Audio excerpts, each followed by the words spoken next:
इस वक्त आपको एक खबर दे दें, सुशांत सिंह राजपूत के परिवार ने उनके करोड़ों चाहने वालों का आभार जताया है, उनका शुक्रिया किया है इस लड़ाई में परिवार का लगातार साथ देने के लिए।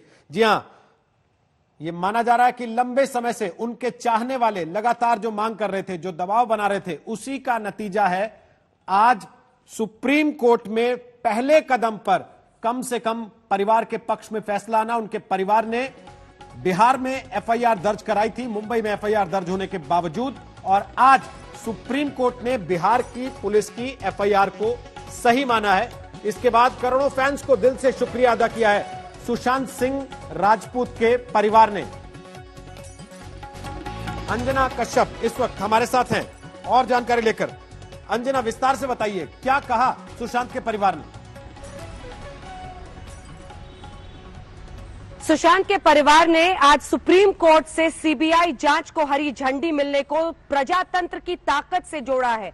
न सिर्फ उन्होंने तमाम मित्रों, मीडिया कर्मियों, जो सुशांत सिंह राजपूत के चाहने वाले थे, फैंस, हर किसी का धन्यवाद किया है। खास तौर पर जिक्र किया है बिहार के मुख्यमंत्री नीतीश कुमार का और कहा है जो बाधित न्याय थी उसको उन्होंने गति दी।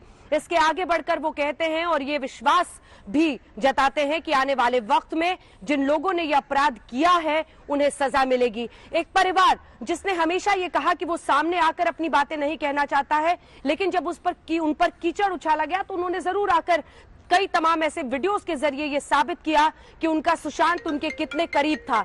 और आज जब ये पूरा का पूरा परिवार सुप्रीम कोर्ट में इस फैसले को देखा तो जाहिर तौर पर रोहित, उनके लिए एक ऐसी घड़ी थी जब उन्हें लगा कि न्याय प्रक्रिया ने उन्हें इंसाफ दिया है। ये पहला कदम वो मान रहे हैं, लेकिन इसी के साथ यही उनकी मांग थी कि 14 जून का सच सामने आए। उनकी ये मांग थी कि पिछले एक साल में जो कुछ हुआ है, जिसकी वजह से 35 से 36 साल के उनके प्यार पर ये एक साल अशांति का भारी पड़ गया, वो सच्चाई सामने आए। उनकी मांग ये थी कि एक निष्पक्ष जांच हो जिसमें उनकी शिकायत को कम से कम कंसिडर किया जाए। आज सुप्रीम कोर्ट ने जब हरी झंडी दे दी और मुंबई पुलिस की जांच पर यह कह दिया कि आप लोग जांच तो कर ही नहीं रहे थे, सिर्फ एक इंक्वायरी कर रहे थे, सीआरपीसी 174 के तहत पूछताछ कर रहे थे, तो परिवार को लगता है जैसे अब उनके लिए न्याय की जो प्रक्रिया है उसमें बहुत बड़ी गति मिली है।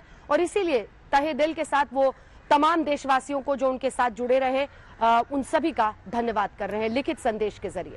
अंजना, जो परिवार के ऊपर तमाम तरह के आरोप लगे, कीचड़ उछालने की कोशिश हुई, जिसका आपने अभी इशारे में जिक्र भी किया, उस तमाम परिस्थिति के बावजूद ये बड़ी बात है कि आज भी परिवार खुद सामने नहीं आ रहा है, कोई सदस्य टीवी पर बैठकर इंटरव्यू नहीं दे रहा है, केवल लिखित एक बयान जारी करके लोगों का धन्यवाद अदा किया कि आप इस लड़ाई में हमारे साथ रहे। बिल्कुल, और जब उनसे इस बारे में बातचीत भी हुई, एक मीडिया कर्मी के तौर पर आप उनसे रिक्वेस्ट करते हैं कि आप सामने आइए, तो बार बार वो यही कहते रहे कि हमारे लिए ये अभी भी ऐसा वक्त है जब हम बात करते करते अपने आंसुओं को रोक नहीं पाते हैं, क्योंकि उनके लिए अभी भी उनकी बहनों ने सीधा मुझे बताया कि अभी भी लगता है कि कहीं से भागता हुआ सुशांत आ जाएगा और गले में हाथ डाल देगा। उनकी बहनें बात करते करते रो पड़ती हैं। उनके लिए इस पूरे मामले में क्लोजर नहीं हो रहा था, और जब व्हाट्सएप मैसेजेस लीक होने लगे, जब वीडियो के जरिए आरोप लगाया गया कि परिवार से अनबन थी, तब उन्होंने कुछ वीडियो सामने किए सिर्फ ये बताने के लिए कि 21 जनवरी को हमारा भाई मुंबई से पंचकुला आया था गाड़ी से हमारे साथ बर्थडे मनाने। हर जगह वो मस्ती करता था, एक अलग मिजाज का इंसान था। तो फिर जो लोग सीबीआई जांच की मांग कर रहे हैं गृह मंत्री को टैग करके, अगर वो शक के दायरे में है, तो पिता ने ये सोचा कि हम एफआईआर दर्ज कराएं, और जिस पुलिस पर उन्हें भरोसा था, उन्होंने अपनी पूरी जिंदगी वहीं गुजारी है। और सुशांत ने भी बॉलीवुड जाने से पहले 10 साल के पहले उन्होंने वहीं पर अपनी जिंदगी गुजारी थी। उन्होंने वहां पर इंसाफ की एक उनको किरण दिखी, वहां पर उन्होंने एफआईआर कराई और उसके बाद से केस को परस्यू कर रहे थे। वो सिर्फ चाहते हैं एक निष्पक्ष जांच हो, उनके आरोप पर जो भी सच आना है वो सामने आए।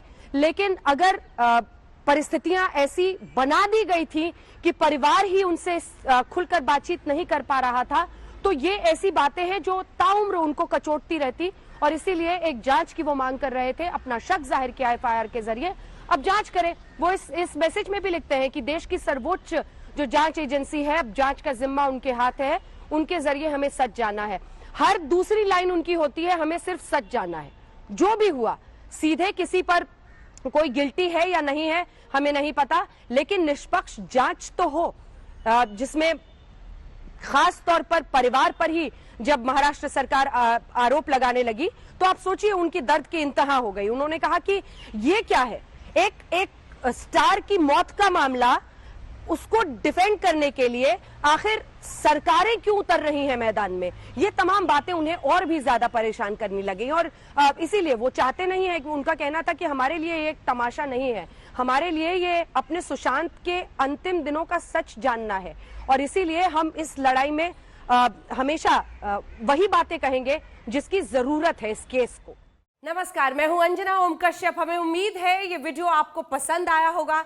लेटेस्ट खबरों के लिए यूं ही देखते रहिए आज तक और इस वीडियो के पसंद आने पर लाइक, शेयर एंड सब्सक्राइब करना ना भूलें।